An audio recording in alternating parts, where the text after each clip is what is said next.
Hola, ¿qué tal? Muy buenas tardes. Les damos la bienvenida un jueves más a Ágora, el magazín de Manzanares 10 Televisión. Hoy entrega número 25 de nuestra cuarta temporada, donde comenzamos, como siempre, avanzándoles en nuestro sumario los contenidos que les traemos hoy. Leticia Moya, bibliotecaria de Pueblo, nos trae nuevas lecturas recomendadas desde la Biblioteca Pública Municipal Lope de Vega. En nuestra entrevista estaremos con Jorge García, gerente de la empresa Dracar Consultores, encargada de realizar las exhumaciones que han comenzado esta semana en el cementerio, y a Pilar García Pozuelo, representante del colectivo de memoria histórica Manzanares.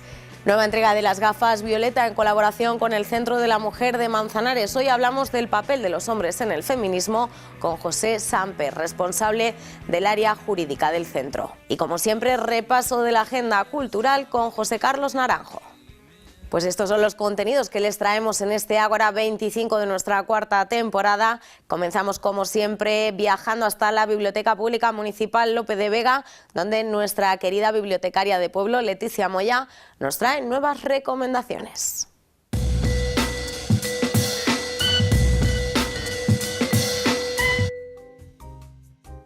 Buenas, soy Leticia, la bibliotecaria del pueblo, de la Biblioteca Municipal Lope de Vega, y esta semana os traigo las últimas adquisiciones que hemos traído a la biblioteca de novela negra, y además para todos los gustos, que yo sé que tienen mucho éxito, sobre todo en el mostrador de adultos, y os voy a enseñar tres estilos diferentes, y de autores, uno de ellos ya es referente, como es Petros Markaris en Grecia, y es La revuelta de las cariátides. No sé si habéis tenido la oportunidad de leer algún libro de él. Cuando estuvimos en abril en la actividad Vino y Novela Negra, fue uno de los autores que Carles García nos recomendó. Y yo doy fe de que las novelas están muy bien. Es un clásico, como aquí podría ser Petra Delicado. Pues allí es el inspector Jaritos. Entonces yo recomiendo es para personas que ya tengan pues un nivel de lectura de novela negra, porque no es fácil, pero está muy bien, ¿vale? Luego tenemos un nivel de novela negra intermedio que mezcla con novela romántica, de aventura, sería la tercera parte de Muerte en Santa Rita, que es La soga de cristal, de Elia Barceló. Yo os tengo que decir que si a Petros Markaris lo he leído, a Elia Barceló también. Tengo que reconocer que mi debilidad son las novelas de novela negra. Entonces, tengo muchas ganas de leerlo. Todavía no he llegado hasta la última parte y va a estar disponible también en unos días en la biblioteca. Y ya para un nivel más, como digo yo, el young adult, las secciones aquí tenemos, están las novelas negras escritas por Blue Jeans. Blue Jeans, digamos que se dio a conocer o se hizo famoso entre el público juvenil, sobre todo con novela romántica. Pues ya ha dado un paso más, ya lo dio con Los crímenes de Chopin, pues ahora es una influencer muerta en París. Ya con eso lo dice todo. Yo creo que para las personas que quieran empezar a leer novela negra está muy bien, sin olvidar los clásicos de Agatha Christie, que yo siempre las recomiendo porque a mí también me gusta mucho. Pero estas tres novelas yo creo que están para todos los gustos. El que quiera empezar puede empezar por esta, luego tenemos Elia Barceló y Petros Markaris. Y ahora os voy a traer, que el otro día hemos estado haciendo visitas con escolares, y El eterno debate. Los jóvenes no leen. Bueno, yo siempre digo que no es cierto. Y os lo voy a ir siempre recalcando porque no es cierto. Leen mucho, pero claro, no esperemos que nos lean ni el Quijote ni la Celestina. Obvio. Y además, si son lecturas obligatorias, pues al final lo que conseguimos es el efecto contrario. Entonces, os voy a enseñar algunos de los libros que están leyendo pues esta franja de edad, que puede ir desde los 12, 13 hasta los 18 y más, pero sobre todo es esa franja que siempre decimos que en las bibliotecas perdemos, que es cuando empiezan en segundo de la ESO hasta que vuelven a primero de bachiller. Son años más difíciles, pero esa franja, ya os digo que lee mucho a Laura Gallego, que es una autora de referencia. También leen Twister Hate, que es la tercera parte, Y cuando os digo tercera parte es porque tiene demanda, nos lo han solicitado. Hicimos unas visitas guiadas con estos cursos del instituto y yo les pasé, digo, venga, hacerme una recomendación. ¿Qué queréis que tengamos en la biblioteca o qué es lo que leéis? Y os puedo decir que este título salió, luego también salió otro, que en ese nos lo pasamos pipa porque es una serie que se llama Culpa, y es que es culpa mía, culpa tuya, ya nos reíamos, digo, porque al final era culpa de todo el mundo. Pero son 3 o 4 partes que también los tiene muy enganchados. Otro autor que está ahí en la franja juvenil adultos, Brandon Sanderson, igual, les gusta, fantasía. Entonces, no pensemos que estos jóvenes, estas jóvenes no leen, leen y mucho, pero quizás es el desconocimiento nuestro de estos autores. Yo con ellos aprendo mucho cuando hacemos las visitas o vienen aquí a la sala y hablas con ellos, porque te empiezan a recomendar y yo la verdad me siento ignorante total. Entonces, poco a poco vamos a ir comprando todas estas recomendaciones que nos han hecho y todas las que tenemos ya pueden venir aquí a por ellas y los mayores también podéis venir y echar una ojeada a los que leen ellos.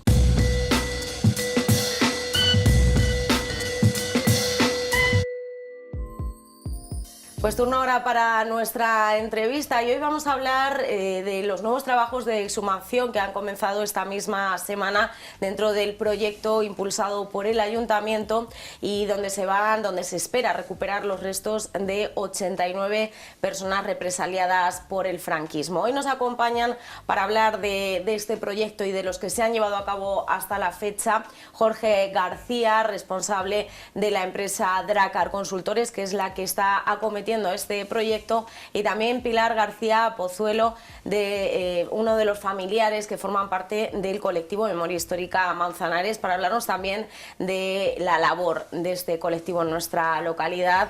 Jorge, Pilar, bienvenidos y muchas gracias por acompañarnos. Buenas, ¿qué tal? Gracias, buenos días. Bueno, vamos a comenzar hablando de este proyecto que, como decimos, esta misma semana comienza. El lunes tuvo lugar en el cementerio una reunión previa con los familiares para explicar cómo se va a desarrollar. Jorge, venimos, digamos que comenzamos ahora una segunda fase, venimos de una primera que es la de los permisos, ¿no? Correcto, sí, para toda actuación arqueológica, porque esto se engloba dentro de una actuación arqueológica, hay que pedir unos permisos a la Consejería de Patrimonio y de Cultura. Entonces, antes de empezar cualquier tipo de trabajo, nosotros tenemos que presentar un proyecto que aprueba la Consejería y que es la que autoriza los trabajos para que podamos empezar los trabajos de exhumación propiamente dichos. Esos trabajos que, como decimos, se comienzan en estos días y que, bueno, pues para todas aquellas personas que no sepan cómo se llevan a cabo, vamos a explicar, bueno, pues cómo se van a acometer estas actuaciones, estos trabajos de exhumación. Bueno, como ya hemos comentado, el primer paso siempre es el tema de la consecución de los permisos. Una vez que tenemos la consecución de los permisos, para conseguir los permisos tienes que hacer un proyecto, y en el proyecto es el estudio previo de todas las víctimas, intentar conseguir el mayor número de consentimientos de los familiares, que son el papel que autoriza por parte de las familias que están enteradas de que se van a realizar esos trabajos. Entonces, gracias al colectivo, que nos ha ayudado mucho, hemos podido ponernos en contacto con un buen número de familiares que nos han facilitado esas autorizaciones para esos consentimientos para poder empezar los trabajos. En ese proyecto previo, pues nosotros se hace un estudio histórico previo, se hace un poquito una explicación de la metodología que vamos a seguir para que allí en la Delegación de Patrimonio sepan cómo se van a realizar los trabajos. Una vez que se aprueban los trabajos, se nos da el permiso y es cuando empiezan los trabajos de exhumación propiamente dichos. Y ahora que es la fase que estamos, que ahora se trata de... En el cementerio de Manzanares las fosas están delimitadas por machones de hormigón o de cemento, entonces ahora lo primero que hay que hacer es localizar, nosotros tenemos 5 fosas, 2 en la fila 4 y 3 en la fila 6, entonces vamos a empezar por la fila 6, que es la que tenemos 3 fosas, y lo primero que tenemos que hacer es delimitar bien el área de trabajo para empezar a trabajar. Bueno, vamos a hablar un poco de quiénes conformáis Dracar, porque bueno, este proyecto necesita de muchos profesionales de diferentes ámbitos, ¿no? En tu caso eres arqueólogo, pero Sí. también te acompañan otras personas, bueno, pues para llevar a cabo todos esos pasos de los que nos hablabas, ¿no? Sí, nosotros la empresa, el tema de memoria democrática la comenzamos mi socio, Alfredo Rodríguez y yo, hace bastantes años, hace más de 20 años que ambos participamos en las exhumaciones en el monasterio de Uclés, que fueron una de las primeras que se hicieron en toda España y en Castilla-La Mancha, y allí íbamos como estudiantes. Ahí nos formamos como estudiantes durante 2 años y por avatares de la vida seguimos trabajando en arqueología y montamos nuestra propia empresa. Una vez que montamos nuestra propia empresa, aparte de arqueología, teníamos claro que queríamos hacer una especie de departamento dedicado a memoria democrática y lo conseguimos en el año 2018, lo creamos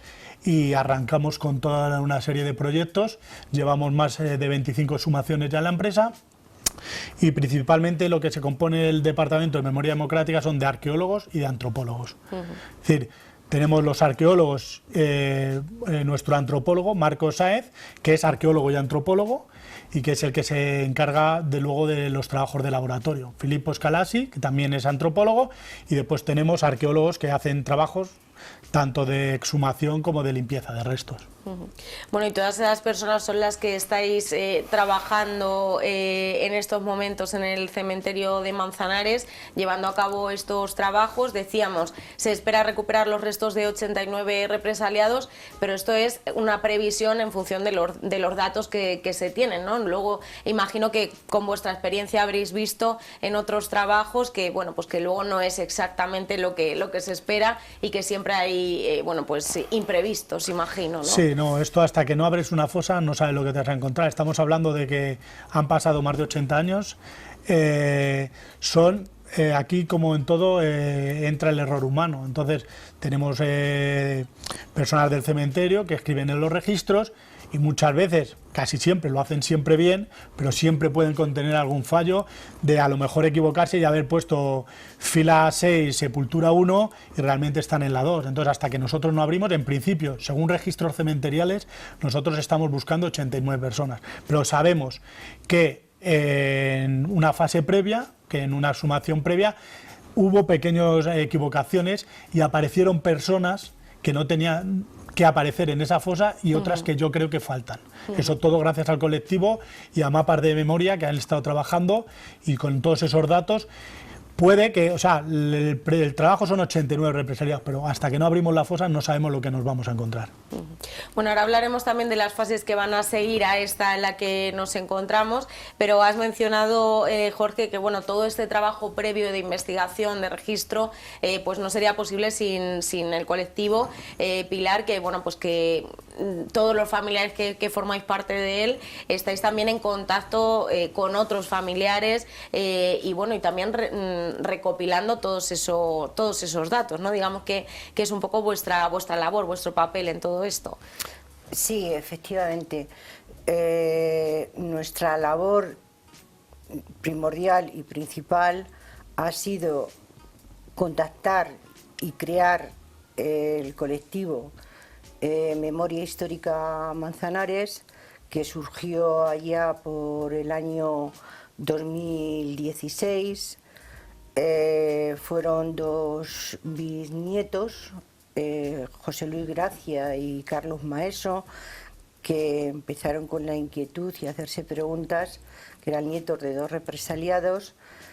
Empezaron a hacerse preguntas, a movilizarse, a moverse en redes, a crear un grupo de Facebook.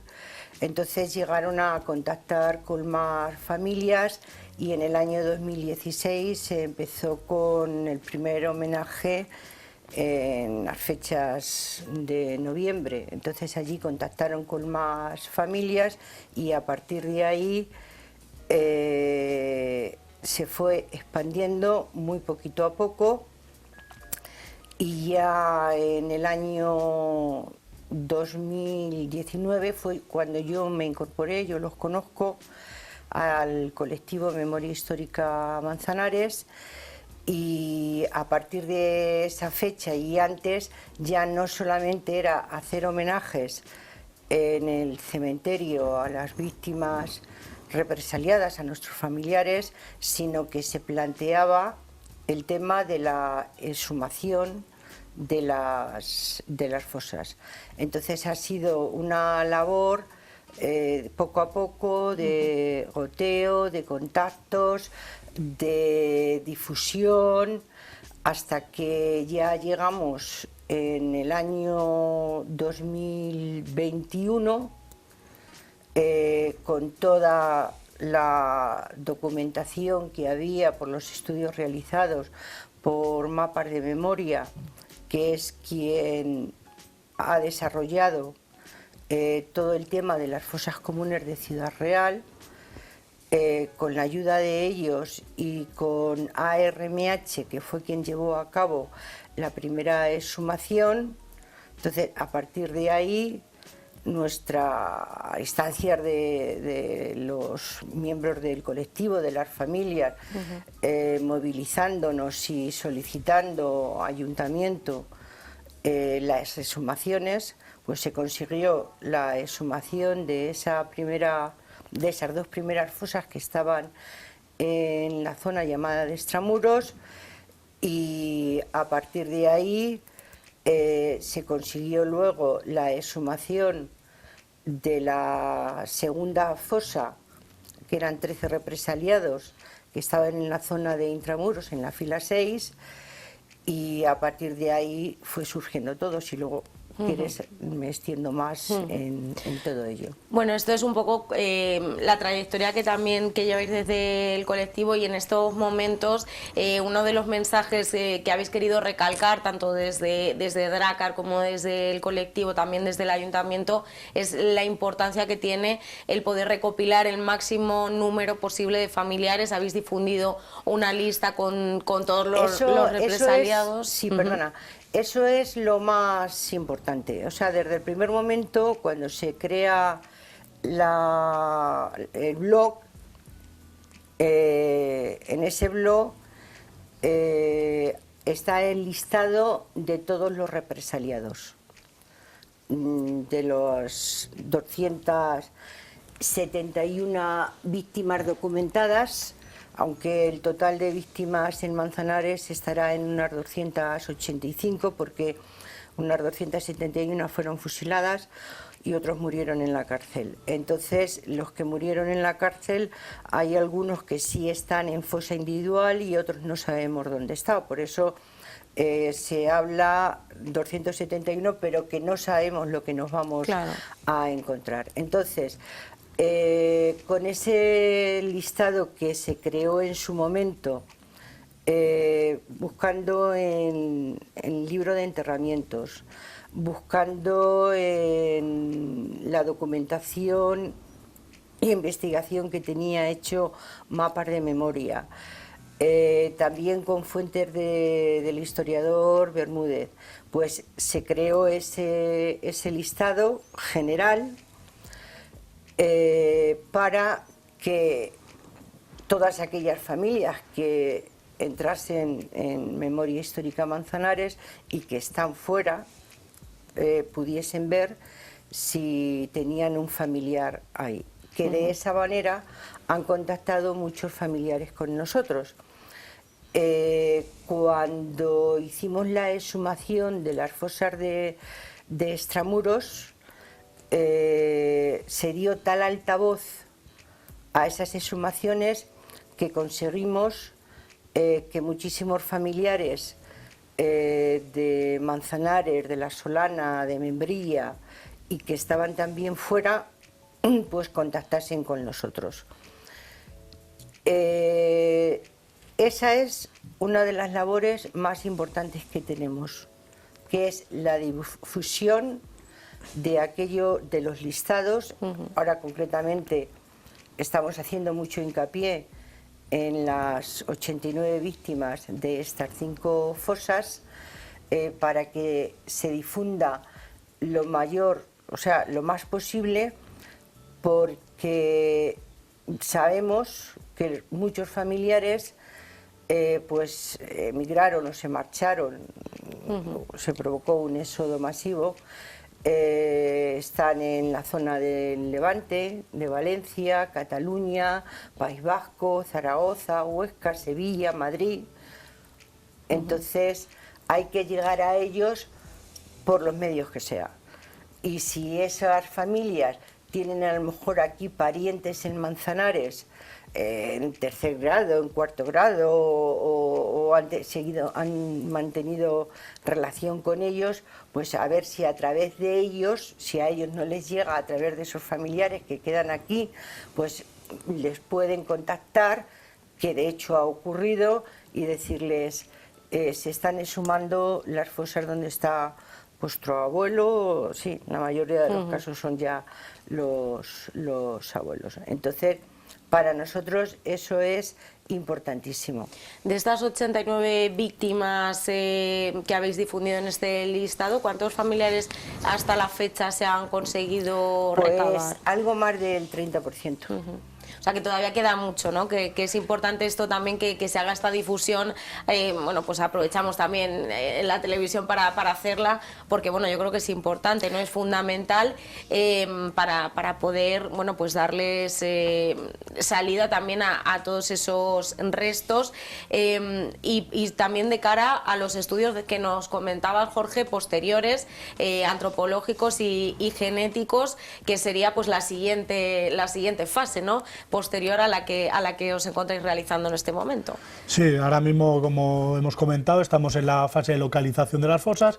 Una vez que estén localizadas las fosas, empezaremos a excavar, y una vez localizados los cuerpos, los tenemos que individualizar y exhumarlos individualmente. O sea, cada cuerpo tiene un número que le damos nosotros, identificativo, y se les va metiendo en bolsas todas las partes del cuerpo, porque luego nosotros en el laboratorio tenemos que montar ese cuerpo para hacerle un estudio antropológico. Ahí es donde nosotros buscamos los signos de violencia. Muchas veces en el propio campo, in situ, se pueden ver los signos de violencia, algún orificio de bala, pero muchas otras veces no se localizan ahí. Entonces ya luego se hace, una vez exhumados los cuerpos, se llevan al laboratorio y se hace un estudio pormenorizado, el antropólogo, en el que define si es hombre o es mujer, la edad aproximada que tenía, la altura.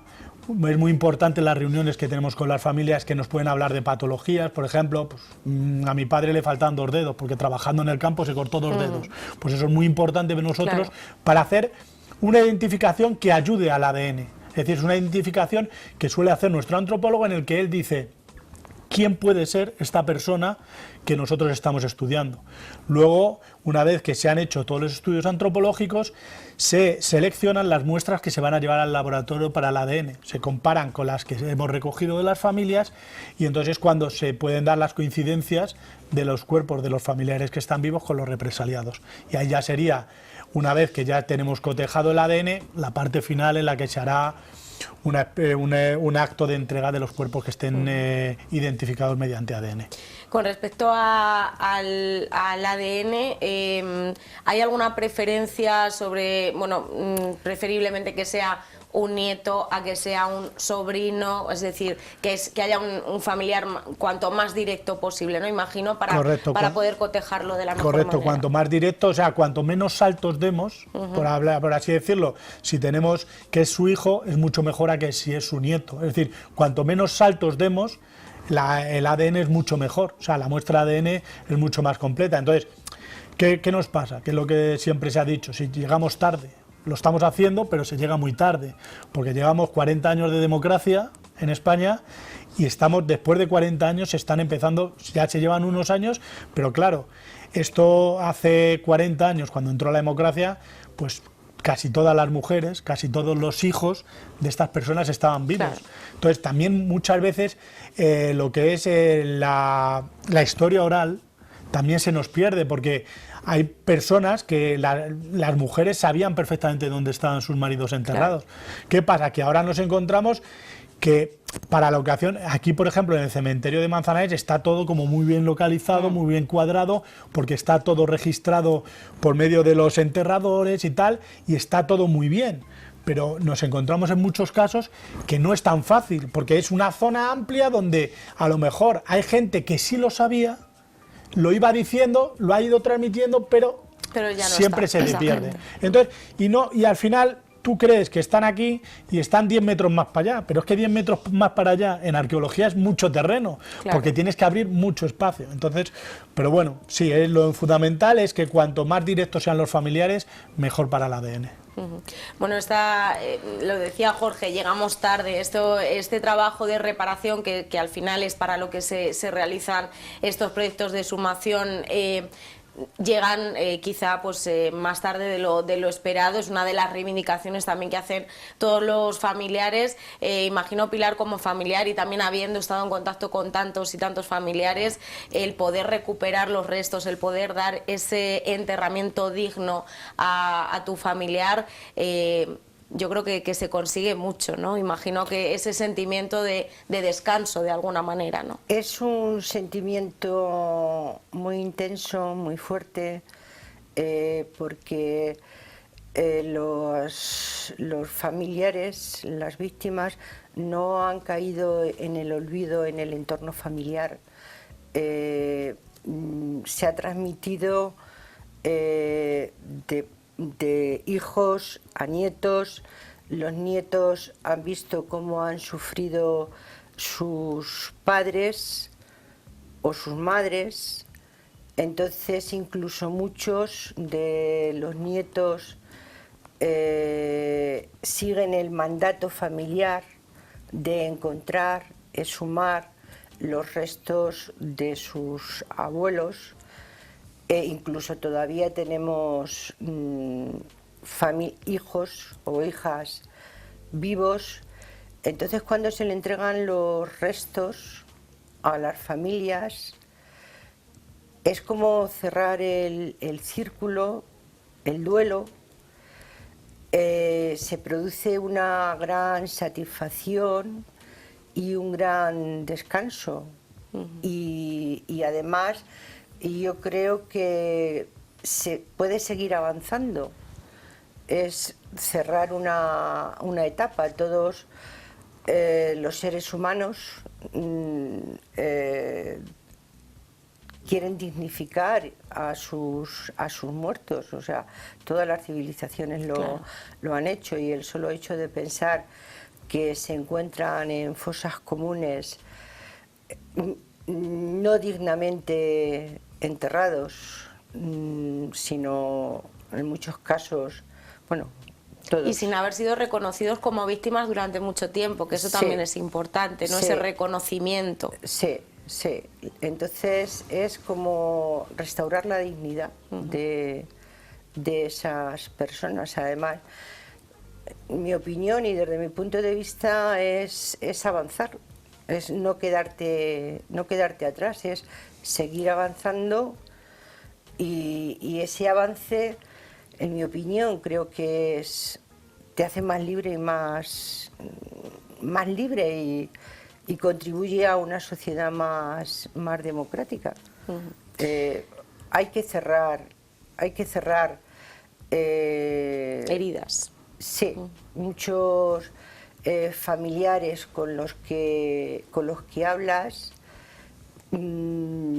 es lo que te dicen, o sea, es cerrar una herida. Se sienten llenos de satisfacción cuando pueden coger los restos y llevarlos a la tumba familiar donde está su mujer, su hijo.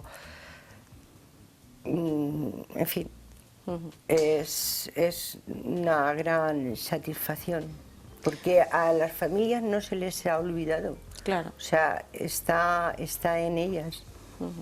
Bueno, pues yo creo que ese es el objetivo final de esa memoria democrática, el poder dar ese enterramiento digno, dignificar la memoria de esas personas, y bueno, pues también que de alguna manera darle ese descanso merecido también a sus familiares. Lo ideal, como decíamos, es que de todas esas víctimas de los que se recuperen sus restos se puedan identificar, se le puedan entregar a sus familiares, pero a veces sucede que esto pues no es posible.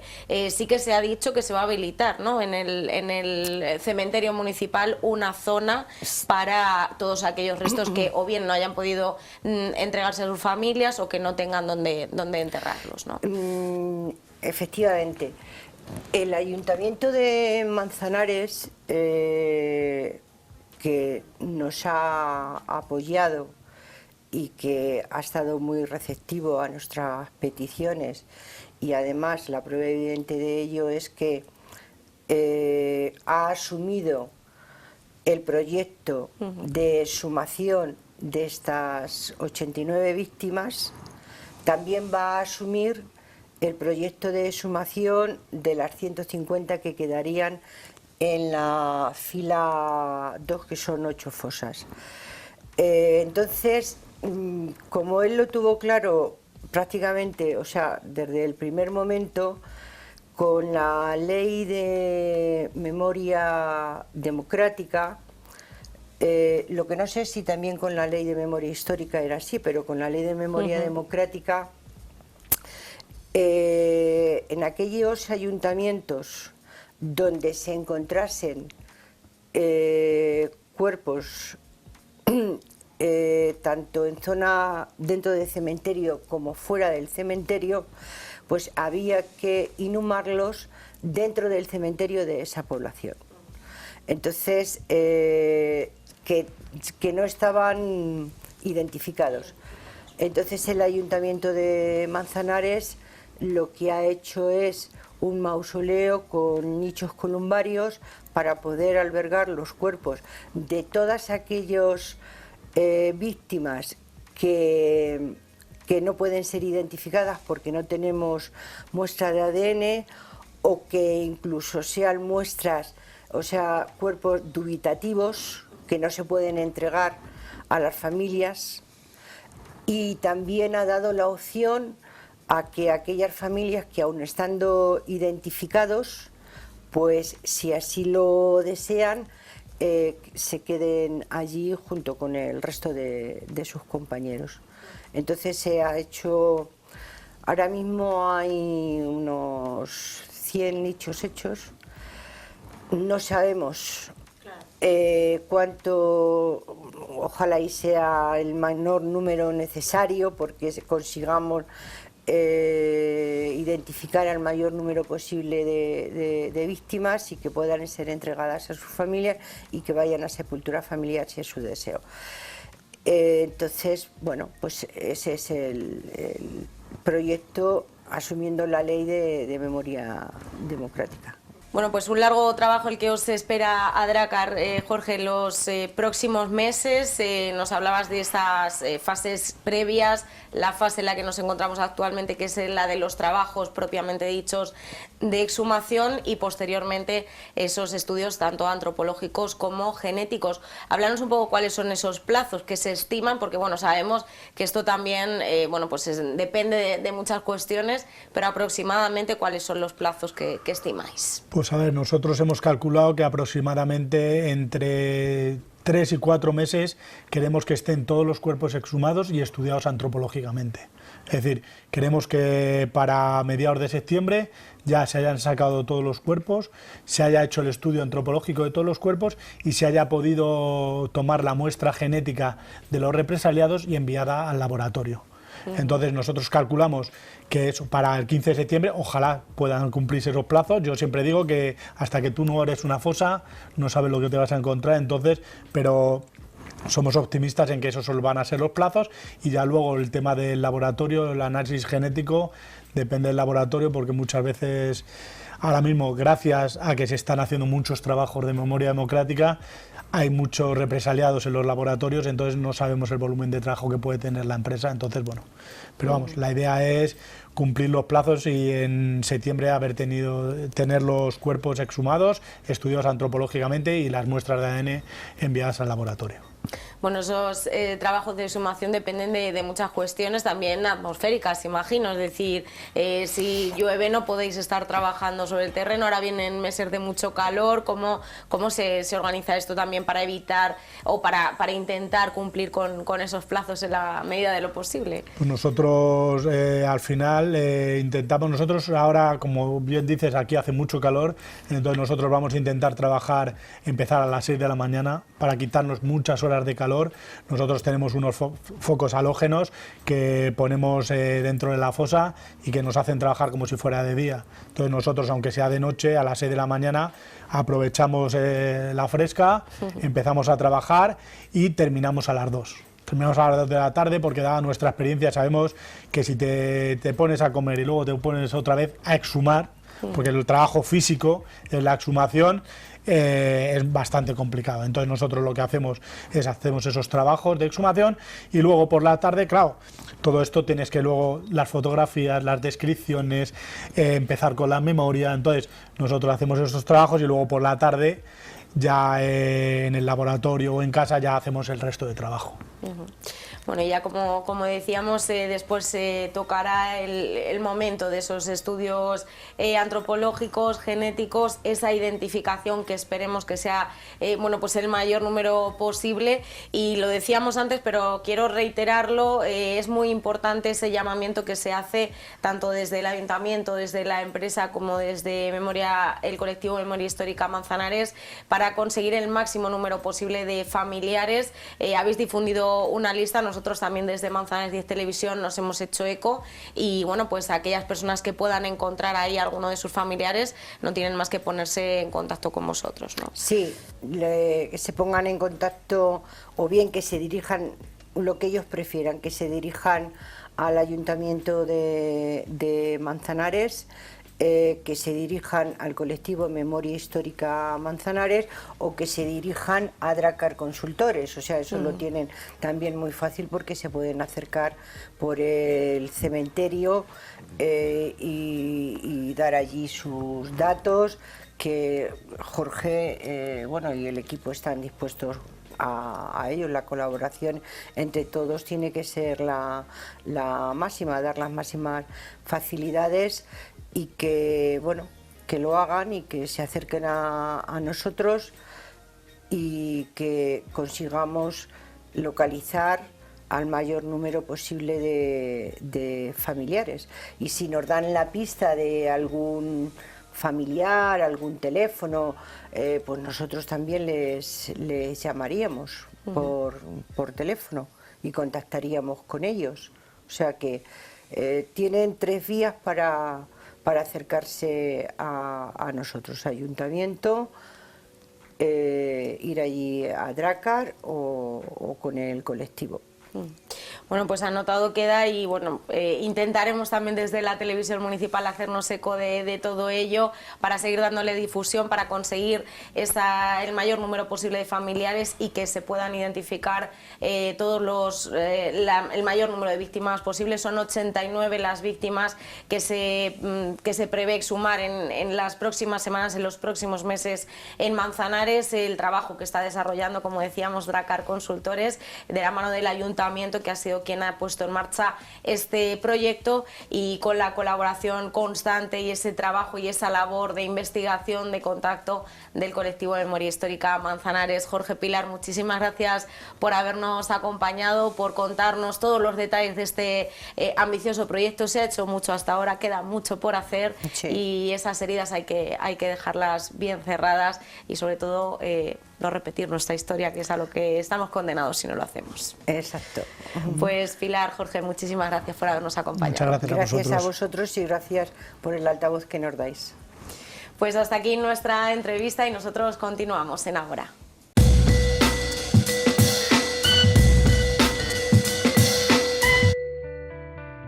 Pues después de nuestra entrevista es el momento de ponernos las gafas violeta con el Centro de la Mujer una semana más, y en esta ocasión lo hacemos de la mano de José Samper, responsable del área jurídica del centro.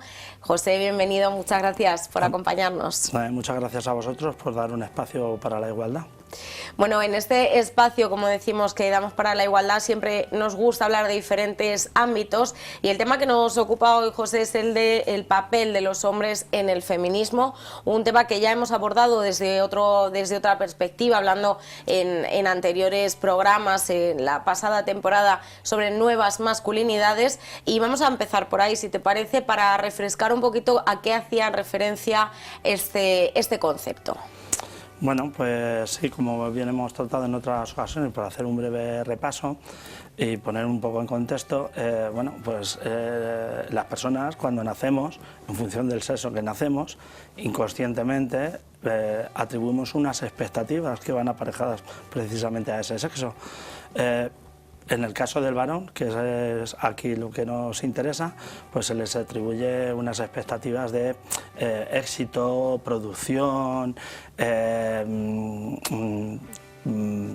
potencia a la hora de tomar decisiones.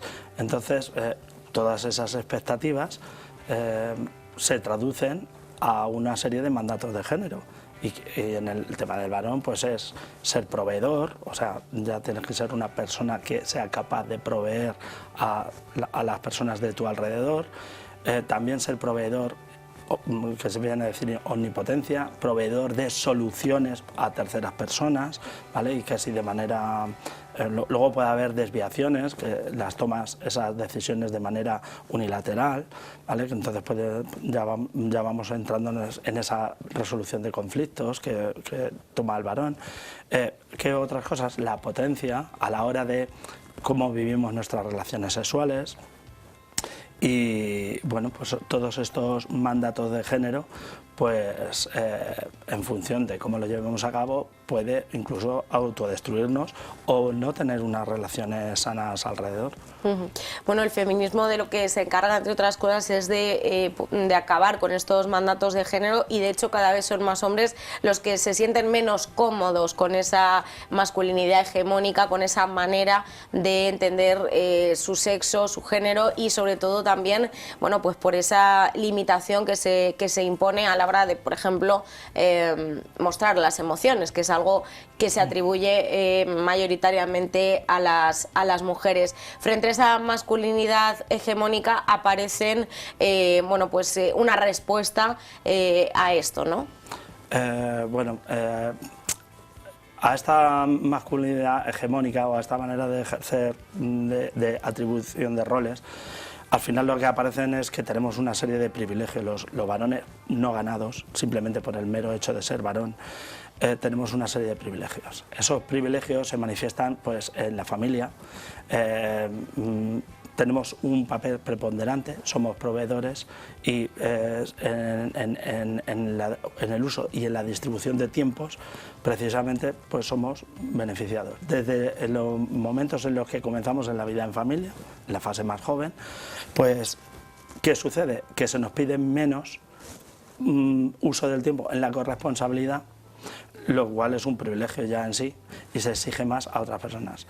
Y aunque parezca que esto está cambiando, no es una tendencia de cambio, porque se sigue manifestando en los usos de tiempo en las edades más adultas en la actualidad. Hay estadísticas que lo refrendan. Estos privilegios también van en el ámbito laboral, que vienen derivados precisamente de los usos del tiempo privado.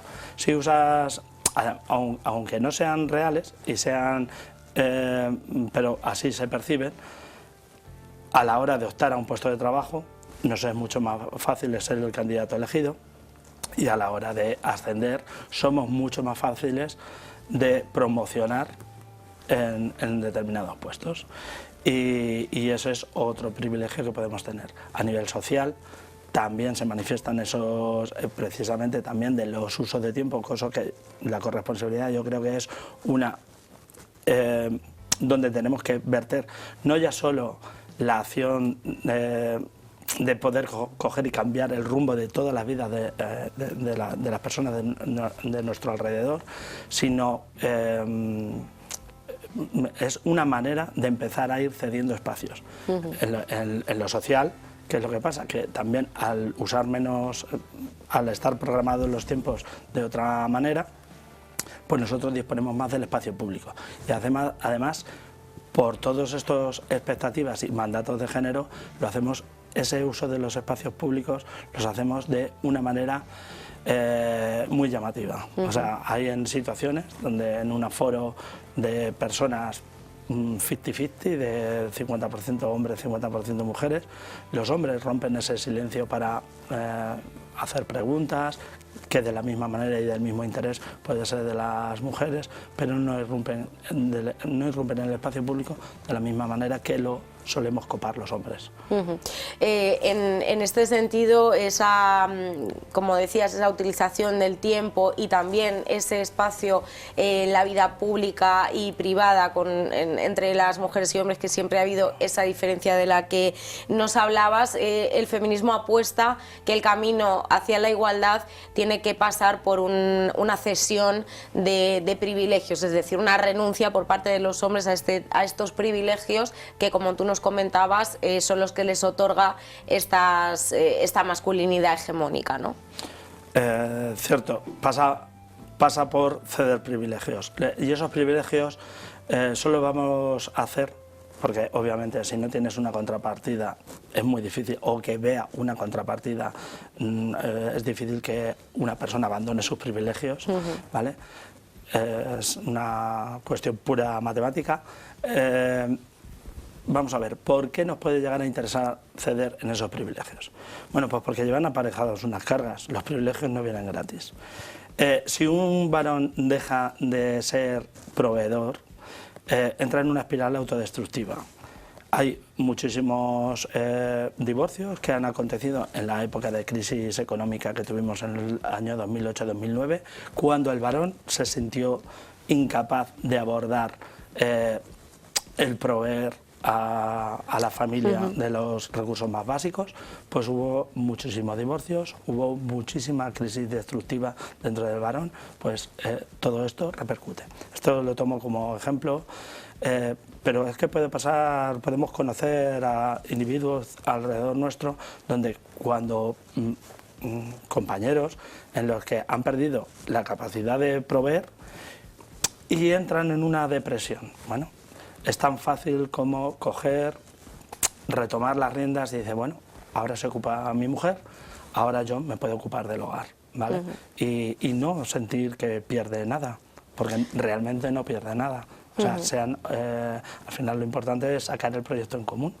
Sí, claro, en este caso yo creo que todo se resume en la palabra poder, ¿no? Esa masculinidad hegemónica lo que le ha otorgado es un poder a los hombres en todos los ámbitos. Hablabas, por ejemplo, en el caso de la familia como proveedor, también en la pareja, como ejerciendo también ese poder sexual, que esa frustración de la que nos hablabas también se puede ver en este caso, ¿no? El no poder en cierto momento tener ese papel predominante o de poder en la pareja también puede generar esa frustración, al igual que, como hablábamos antes, con el tema emocional, ¿no? Que también es algo que el no poder o el que no se te permita, porque se supone o se presupone de ti esa fuerza, esa entereza, bueno, pues genera también muchos problemas psicológicos que se acarrean también, ¿no? Exactamente, de todos esos mandatos que tenemos, además, mira, hay un concepto que se está trabajando, que es el que el varón es impenetrable.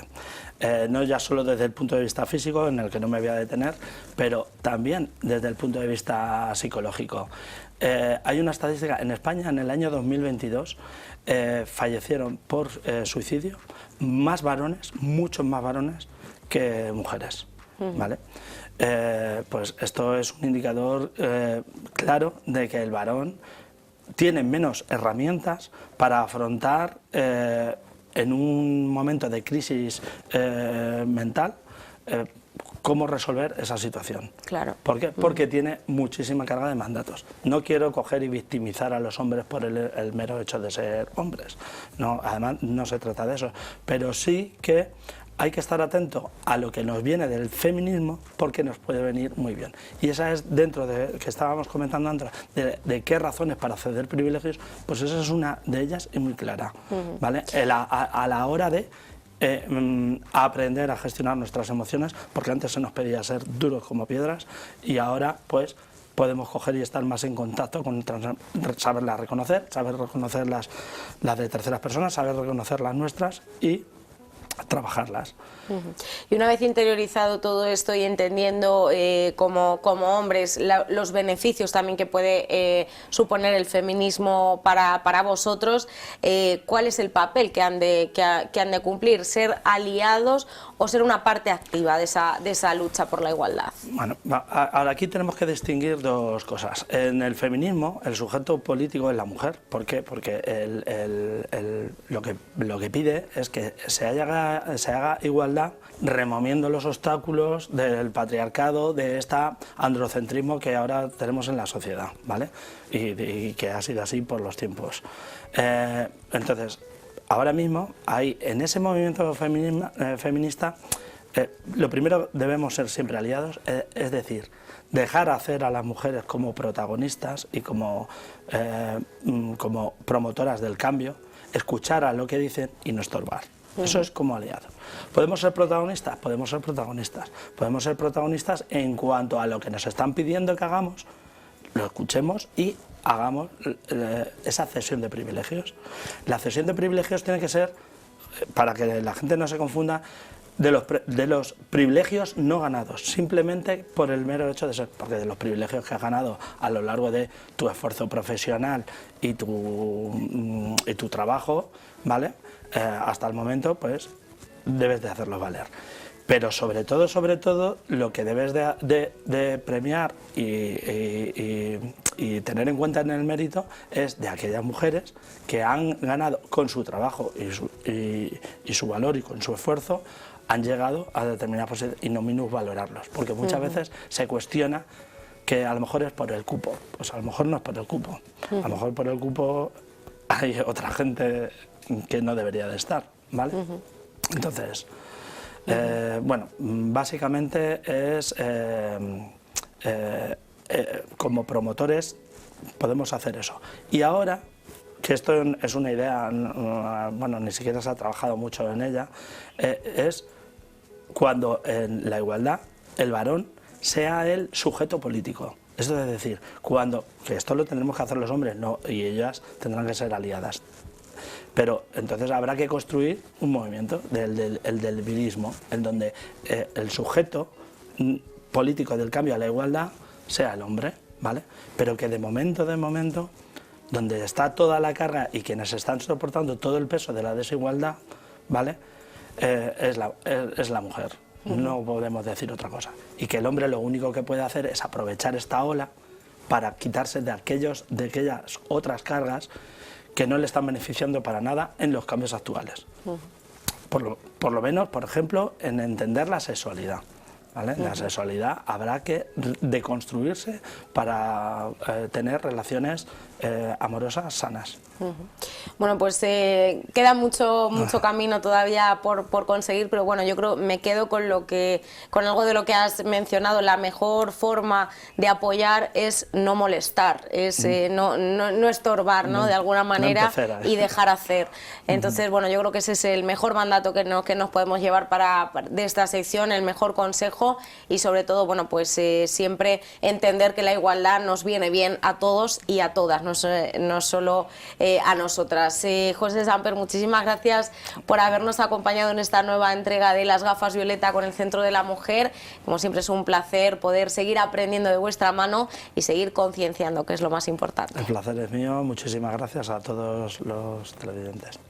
Muchas gracias, José Samper. Las Gafas Violeta del Centro de la Mujer aquí en Ágora y nosotros continuamos.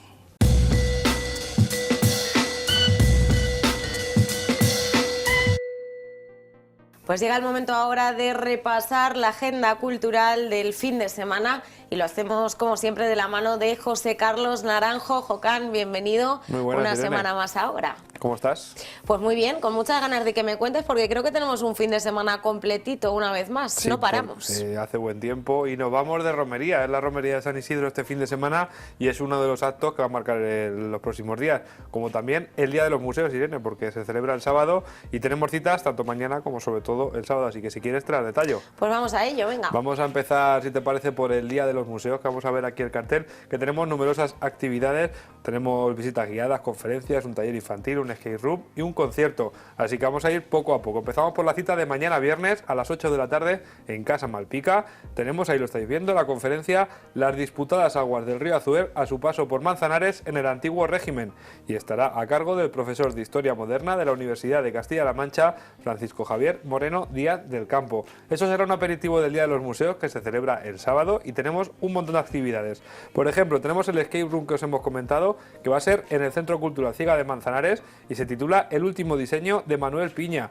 Va a estar organizado por Lazarillo Teatro de Cámara y Ensayo y va a contar con hasta 6 pases, 11:30, 12:15, 1, 4:30, 5:15 y 6 de la tarde, y se va a poder realizar en grupos de 6 participantes, eso sí, mayores de 14 años. Si tienes interés en hacerlo, que es un skate room que por cierto ya se hizo aquí en Manzanares durante el Festival Lazarillo, hay que reservar plaza en Museos de Manzanares y ya sabéis que como siempre esto está a tope. Pues vamos a seguir porque el público infantil también tiene su papel protagonista en este Día de los Museos. Claro, seguimos en el sábado. Todas estas actividades que vamos a contar a continuación va a ser todas el sábado, en este caso por la mañana para los peques, a las 11:30 de la mañana en Casa Malpica. Tenemos, ahí lo estáis viendo, el taller infantil Museo Pop-Up y está dirigido a niños y niñas desde tercero de infantil hasta tercero de primaria. Los futuros visitantes de los museos conocerán sus entresijos de forma lúdica y creativa. También un primer acercamiento a estos museos que tenemos en Manzanares. Pues en este caso, que también iba con reserva previa, ya se ha finalizado el plazo para apuntarse, así que los que lo hayan hecho pues podrán disfrutar de esta actividad, porque sabemos que también todos los talleres infantiles tienen un aforo siempre completo y bueno, pues es una manera, como tú nos decías, de acercarnos a estos espacios desde bien pequeñitos. Y continuamos porque el Día de los Museos sigue en Manzanares. Sí, porque por ejemplo, si todavía hay alguien que no conozca el Museo Plomis, pues el sábado por la tarde tiene una buena oportunidad de hacerlo y además de disfrutar de una conferencia, porque a las 6 de la tarde Antonio Bermúdez va a ofrecer una charla, como digo, que se titula Las máquinas de asedio en la antigüedad y en la Edad Media. Y además la va a realizar con maquetas en miniatura y va a ser una demostración muy interesante. La actividad, eso sí, tiene un coste de 2 euros, que incluye la entrada al museo gratuita y también la conferencia. Y para hacer reservas en el teléfono 665 127 720. Y esto en la tarde de este Día de los Museos, y con una actividad musical va a servir de cierre, ¿no?, para este amplio programa que nos has ido relatando, ¿no? Sí, además una actividad novedosa y también curiosa para celebrar el Día de los Museos, que se va a realizar a las 8 de la tarde, pero en el Gran Teatro. Va a ser un concierto musical titulado Suite de los Museos de Manzanares. Y además tiene productos, o sea, sello manzanareño, porque está a cargo del coro Mansín Najar y ha sido esta suite compuesta por su director, por Francisco José Román Ruiz del Moral. Para la ocasión el coro estará acompañado por una orquesta y por bailarines. La entrada es gratuita, eso sí, hay que recoger invitación en Casa Malpica, así que si no te lo quieres perder, sábado a las 8 de la tarde en el Gran Teatro, este conciertazo, corre y recoge tu invitación gratuita, eso sí. Pues cierre musical, como decimos, para esta programación del Día Internacional de los Museos en Manzanares, que pone en marcha el Ayuntamiento a través de este área. Y como decimos, doble cita la que tenemos estos días, porque además de celebrar el Día de los Museos, celebramos la romería de San Isidro Labrador. Además, esta vez no coinciden en horario, sino que se pueden enlazar una actividad con la otra. Terminamos el concierto en el Gran Teatro, pues más o menos dura 1:30, 2 horas, y a las 10:30, un ratito después, te da tiempo a ir del Gran Teatro al recinto ferial, tenemos otro concierto, en este caso para empezar a animar la noche en la romería, el concierto de Nido Deluxe, que deleitará al público con sus versiones de pop rock, y a continuación, una vez que termine el concierto, la música sigue hasta altas horas de la madrugada, me imagino, con DJs, con Manu Blanco y con Darío Torres. Y como siempre allí en el recinto ferial pues habrá chiringuito, muy buen ambiente y parece que va a hacer buen tiempo, así que hay que salir. Pues hay que salir, y esto va a servir un poco como de calentamiento, digamos, para ya el día central de la romería, que es el domingo, y que tenemos una jornada intensita también. Sí, además con muchísimas actividades desde bien temprano en el recinto ferial, porque por ejemplo, sin ir más lejos, a las 8 de la mañana va a arrancar una ruta senderista que ha organizado el Club de Senderismo La Mesnera con motivo de esta romería. A las 11:30 va a ser el traslado de la imagen de San Isidro Isidro, que va a estar también expuesto allí en el recinto ferial durante todo el día para que cualquiera pueda visitarlo. Y luego desde las 12 y hasta las 4 de la tarde tendremos castillos hinchables infantiles, también juegos populares, habrá actuaciones de grupos flamencos y de bailes manchegos, una charanga para animar un poquito el cotarro y luego para ponerle el broche de oro a la comida popular, no puede faltar, este año es paella, que se servirá de forma gratuita, y luego aparte invitamos a la gente, ¿no?, a pasar el día allí en Faircamp, que está muy bien. Pues sí, la verdad es que es una muy buena excusa para disfrutar de una jornada en familia, entre amigos, estar allí todo el día, que es de lo que se trata, hacer romería y bueno, pues disfrutar de todas estas actividades, porque además sabemos que para las familias que tengan niños y niñas más pequeños van a poder divertirse con estos juegos populares, con castillos hinchables y luego disfrutar de mucha música, de baile flamenco, manchego, de todo, esa charanga que va a estar animándonos a todos. Y bueno, sí que hay una información que ha dado el ayuntamiento, ¿verdad, Jocán?, que para aquellas personas que tengan que llevar diferentes enseres, pues se van a permitir la entrada de los coches, ¿verdad? Claro, porque nos vamos a ir al recinto ferial a echar el día. Hay que echar el día, hace falta sillas, hace falta mesas, alguna sombrilla, o si no se busca alguna sombra de algún edificio. Para todas esas personas que se quieran ir a pasar a la jornada al recinto ferial, tienen entre las 9 de la mañana y las 11 de la mañana para acceder con el vehículo al recinto ferial, se va a permitir la entrada. Para descargar, eso sí, no se puede aparcar el coche allí, habrá que sacarlo. Y luego, una vez que termine todo el día y lo hayamos pasado bien, para recoger las cosas entre las 8 de la tarde y las 10 de la noche también se va a poder permitir el acceso de vehículos. Así que con cuidado, eso sí, siempre, que hay gente por ahí deambulando y nos vamos a pasar genial, yo creo. Pues nos vamos de romería este fin de semana en Manzanares y bueno, pues con esto finalizan un poco esta intensa agenda que nos queda por delante, pero bueno, estamos en el mes de mayo, Jocán, ya venimos recordándolo todo estas últimas entregas, nos quedan muy poquitas cruces a las que tiene la oportunidad Irene de visitar, pero vamos a recordar porque todavía queda alguna y se clausuran ya la próxima semana. Sí, se nos está pasando el mes de mayo, que es que no nos damos cuenta, porque si hace 2 semanas os contábamos la inauguración de estas rondas y cruces de mayo del grupo Airén, pues os tenemos que contar que están próximas a terminar y van a terminar la semana que viene, pero de momento tenemos unas cuantas cruces que van a visitar desde el grupo Folk. Por ejemplo, tenemos mañana viernes la Ermita de la Veracruz, el lunes van a estar en el Colegio Altagracia y el miércoles que viene, el miércoles 22, se van a clausurar donde se inauguraron, en el patio de columnas de la Casa de Cultura. Así que si quieres colaborar con esta tradición y hacer que se mantenga viva, que es lo importante, pues todavía tienes unas cuantas citas para visitar las cruces que hay instaladas por todo el pueblo, tanto en edificios públicos municipales, en empresas, en casas locales. Qué gusto que la gente participe de esta forma. Pues sí, hay que seguir manteniendo vivas estas tradiciones y seguir participando de ellas, que es de lo que se trata. Muchas citas por delante estos días en Manzanares y como siempre, pues sí, hay que invitar, Jocán, a todas las personas que nos estén viendo en este momento a que no se pierdan nada de ello. Claro, además, como siempre decimos, la mayoría son gratuitas y son para pasarlo bien, pues mejor esto, ¿no?, que trabajar.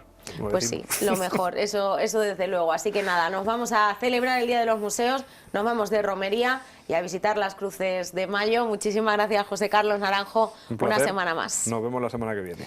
Nos vemos la semana que viene y a ustedes también les espero aquí en Ágora a las 8:30 de la tarde el próximo jueves, en la que será nuestra entrega número 26 de la 4ª temporada. Hasta entonces, como siempre les decimos, que sean muy felices.